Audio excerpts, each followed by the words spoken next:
श्री शिवाय नमस्तुभ्यम दोस्तों, स्वागत है फिर से आप सभी शिव प्रेमियों का मेरे YouTube चैनल शिव पार्वती पर। दोस्तों, जैसा कि आप जानते हैं कि महाशिवरात्रि आ रही है 15 फरवरी दिन रविवार को, और उस दिन की जाती हैं बेर के उपाय और गेहूं की बाली के उपाय। दोस्तों, आगे बढ़ने से पहले एक निवेदन करती हूँ, प्लीज चैनल को जरूर सब्सक्राइब करना और घंटी का बटन जरूर दबाना ताकि आने वाली सभी वीडियो की जानकारी तुरंत आप तक पहुँच सके। तो चलिए दोस्तों, बढ़ते हैं शिवरात्रि के दिन करने वाले सभी उपायों की ओर। सबसे पहले ये जान लेते हैं दोस्तों कि शिवरात्रि क्यों मनाई जाती है। क्या इस दिन सच में भगवान शिव और माँ पार्वती का विवाह हुआ था या नहीं? दोस्तों, इस दिन भगवान भोलेनाथ और माँ पार्वती का विवाह नहीं हुआ था, बल्कि सच तो ये है दोस्तों कि शिवरात्रि के दिन पृथ्वी पे पहली बार भगवान शिव का प्रागट्य हुआ था और माता सती ने शिवरात्रि के दिन ही भगवान शिव को अपना बनाया था। 64 योगिनियों ने भगवान शिव को शिवरात्रि के दिन प्राप्त किया था।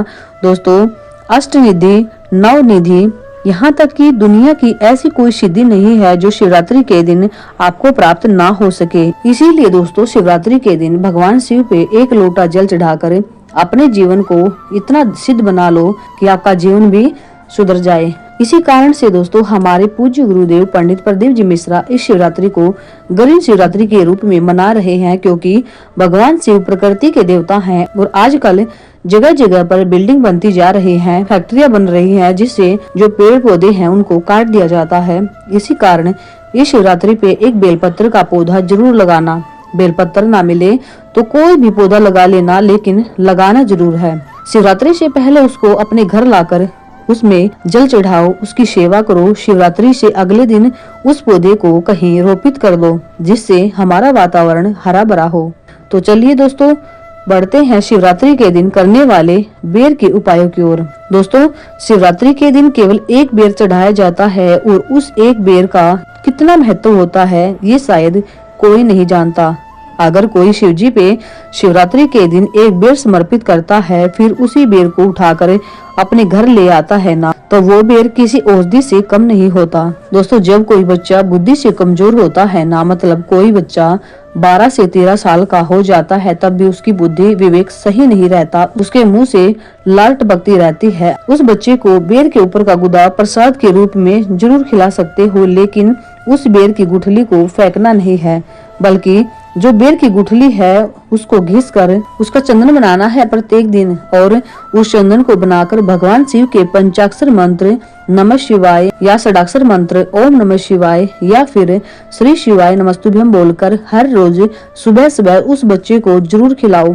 बस 15 से 20 दिन लगेंगे बच्चे के मुंह से, चाहे कितनी भी लार टपकती हो या उसकी बुद्धि सही नहीं हो, यानी बच्चा पागलों जैसा व्यवहार करता हो, लेकिन धीरे धीरे बच्चे की बुद्धि केंद्रित होती चली जाती है और उसका विवेक प्रबल होता चला जाता है। इसीलिए दोस्तों, शिवरात्रि के दिन चढ़े हुए बेर का बहुत महत्व है। दोस्तों, शिवरात्रि के दिन चढ़े केवल एक बेर में इतना महत्व हो सकता है, तो सोचो शिव पे चढ़े जल का कितना महत्व होता होगा। दोस्तों, जिसके भी नेत्रों में रोग हो जाता है ना, या उसकी नजर कमजोर हो जाती है और चश्मे चढ़े हुए हों, तो उनको भी शुद्ध शहद का एक उपाय जरूर करना चाहिए। अगर वो शिवरात्रि के 12 बजे थोड़ा सा शहद शिवजी पर चढ़ाकर उसको वापस झेल लिया जाता है ना, उसके बाद उस शहद को 3 महीने में आंखों में काजल की तरह डाल लिया जाए, तो धीरे धीरे नजर तेज होती चली जाएगी और जो चश्मा चढ़ा हुआ है ना वो भी उतर जाएगा। और हाँ दोस्तों, शहद लगाते समय आपकी आंखों में थोड़ी जलन हो सकती है, लेकिन घबराना मत, धीरे धीरे आपको आराम लगना प्रारंभ हो जाएगा। बढ़ते हैं दोस्तों शिवरात्रि के दिन करने वाले अगले उपाय की ओर। दोस्तों, जब किसी के शरीर में बहुत रोग हो जाए और डॉक्टर भी जवाब दे दे कि अब ये ठीक नहीं होगा, लेकिन कहा जाता है दोस्तों कि डॉक्टर भगवान का एक रूप होते हैं, तो अपनी जांच अच्छे से करवाना, जैसा डॉक्टर बोले वैसा करना, और साथ में एक काम जरूर करना। दोस्तों, 15 फरवरी रविवार के दिन महाशिवरात्रि है, तो उस दिन एक बेर का ये विशेष उपाय जरूर करना।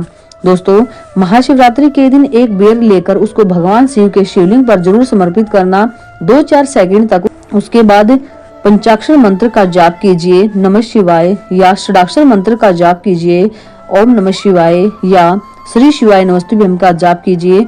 उसके बाद बाबा को प्रार्थना करना कि बाबा, सुना है भृंगी ने, सरंगी ने, नंदी ने, माँ पार्वती जी ने और 64 योगिनियों ने आपकी आराधना की इस कांटे में लगे हुए बेर से करी है। बाबा, तू सबके दुख मिटाता है, मेरे भी शरीर का रोग मिटा दो बाबा। उसके बाद उस बेर को वापस उठा लेना और घर पर ले आना। उसके बाद जब प्रदोष काल का समय हो उसी दिन उस बेर को खा लेना। पूरा खा सको तो पूरा खाओ, नहीं तो थोड़ा सा खा लो और गुठली को फेंक दो, लेकिन थोड़ा सा बेर जरूर खा लेना है। उसके बाद 15 से 20 दिन बाद दोबारा अपना टेस्ट करवाना। आपका रोग धीरे धीरे समाप्त होता चला जाएगा। इसीलिए दोस्तों महाशिवरात्रि के दिन बेर का इतना महत्व होता है। दोस्तों, जब किसी व्यक्ति के शरीर में चर्म रोग हो जाता है या चट्टे पड़ जाते हैं और पूरा शरीर खराब होने लगता है, या फिर कोई आपका किसी न किसी वजह से आपका धन लेकर चला गया हो और नहीं दे रहा हो, बहुत प्रयास कर लिया तब भी पैसे नहीं दे रहा हो, तो एक काम जरूर करना, गेहूं की एक बाली भगवान शिव को शिवरात्रि के दिन चढ़ा दो। दोस्तों, आप सभी ने गेहूं की बाली तो देखी ही होगी। गेहूं की बाली में एक खासियत होती है, जब भी उस गेहूं की बाली को अगर कपड़े में डाला जाता है ना, तो वो बाली उल्टी चलती है, यानी ऊपर की ओर चढ़ती है। उसी तरह जो महाशिवरात्रि के दिन गेहूं की बाली चढ़ाई जाती है, तो उस बाली को अपने घर में जब प्रवेश करते हैं अंदर की तरफ, तो उसको घर में कहीं भी टांग दो। वो चाहे किसी भी तरह पैसे लेकर गया हो, उसके बाद उसको वो पैसे देने ही पड़ेंगे। वो पैसे दिए बगैर रह ही नहीं सकता। उसके अंदर बेचैनी बनी रहेगी जब तक कि वो आपका पैसा ना लौटा दे।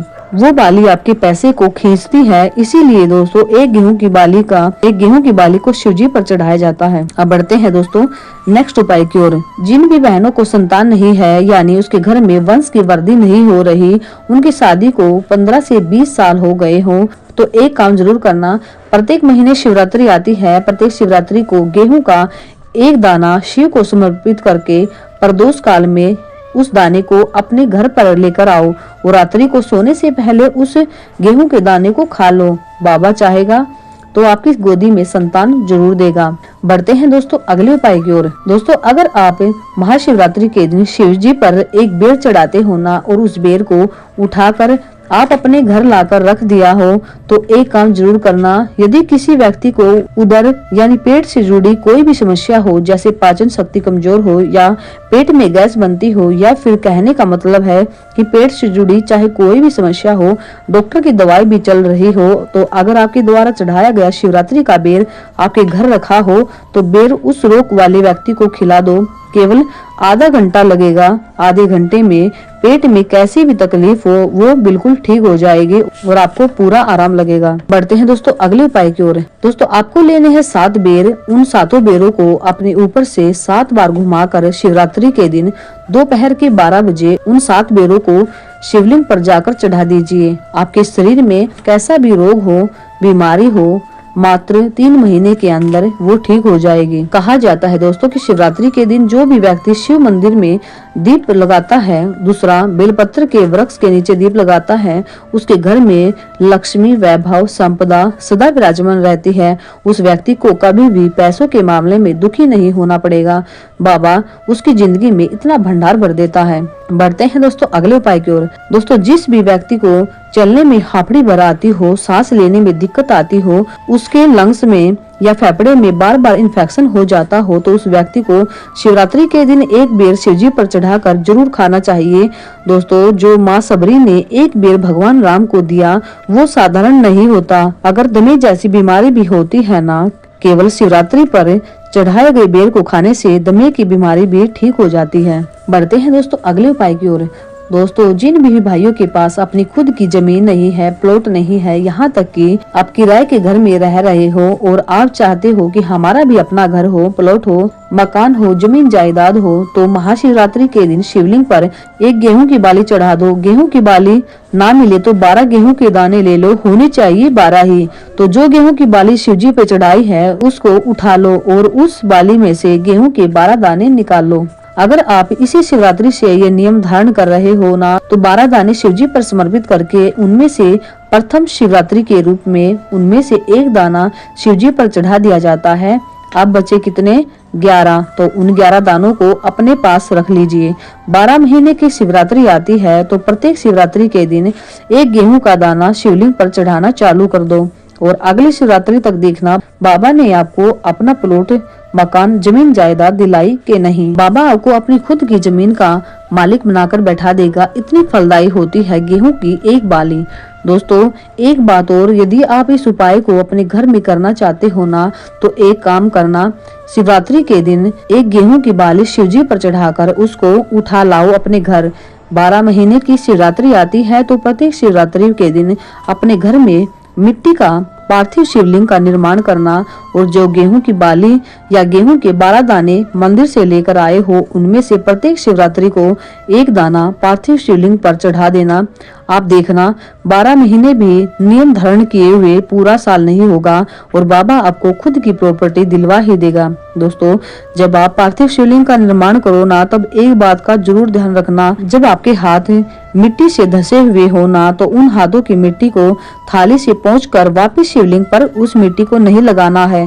यानी जैसे मेरी बहनें रोज आटा लगाती हैं और कुछ गीला आटा आपके हाथों पर लगा रहता है और उंगलियों पर और हथेली पर, तो उस आटे को उतार कर वापस जो आटा लगाया है ना, उसी में लगा देते हैं।